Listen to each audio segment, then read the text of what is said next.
Hello, Cameron and Pierce. Time to get back on track. The last hobby update was 5 weeks ago, and to be honest, not much has happened in this hobby era. Other things were pretty much the focus and only left room for thoughts and planning. But that is also a part of our hobby. Painting and crafting are more in focus because you can present them visually. But what would all this be without the thought constructs that are their origin? After a bit of calm returned, I immediately asked myself the question, what happens next? New priorities have to be set, and a lot of things, not just hobbies, have been left behind. So you sit down and make a list. At least that's how I do it. As it happens, you then notice that more projects have been built up than you realize. The topic of the Pacific was a bit on my mind, so it was still in focus. The topic of purgation, on the other hand, had been somewhat forgotten. Also, a lot of things are already done and ready. Pike and Shot already has 2 smaller playable armies to offer, even if there is still a lot missing. Napoleonics took a bit of a backseat also. I had a lot planned there too. Solo wargaming is never off the table, as it is my main focus in gaming right now. This topic is therefore almost always on the table, at least as an option.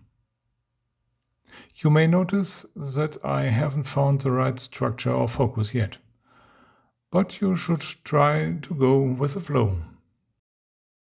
What follows from this? At least painting more miniatures and building more equipment is the way to go. This calms you down and you get back into the workflow. Regarding the channel, I was thinking about accompanying the Pacific campaign in a series of videos. On one hand, the channel reflects my own goals, and on the other hand, I set slightly different priorities than most people, which could be interesting for some viewers, or so I hope. As a byproduct, some rule systems will be presented that I am considering using or at least testing. I usually think more about things like this than building terrain, also that will also be touched on here. But in reality, many YouTubers can do that better than me. One thing that has already progressed somewhat is campaigns in the structure. Since I like to get bogged down in details, I thought about a modular approach to how campaigns could be fundamentally set up.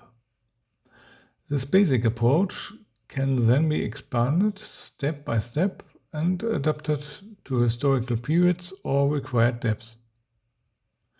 This is also a good opportunity to incorporate double-blind and solo mechanics into the shell. It seems to me easier to make a solo game multiplayer capable than the other way around.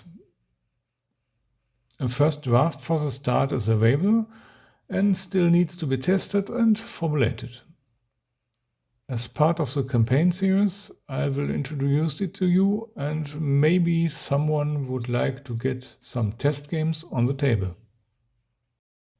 Last month, I was also able to play my monthly game and stay in schedule. This time it was Blood Red Sky by Warlord Games.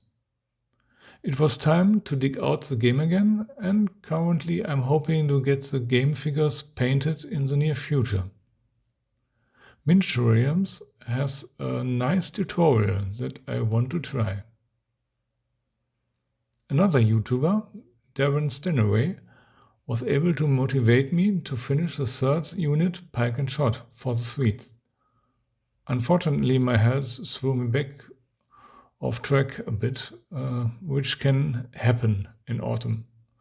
But actually, only highlights and the basing are missing. They will probably be finished shortly and make way for the next miniatures. If everything works out, there will be a lot more to see in the next hobby post. Till then, and take care.